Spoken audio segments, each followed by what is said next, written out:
ولا تؤتوا السفهاء أموالكم التي جعل الله لكم قياما وارزقوهم فيها واكسوهم وقولوا لهم قولا معروفا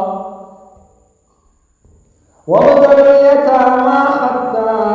إذا بلغوا النكاح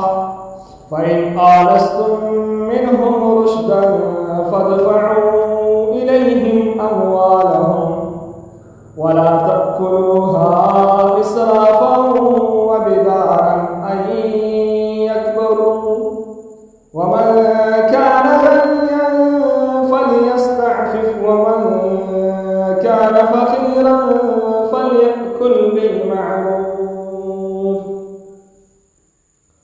فإذا دفعتم إليهم أموالهم فأشهدوا عليهم وكفى بالله حسيبا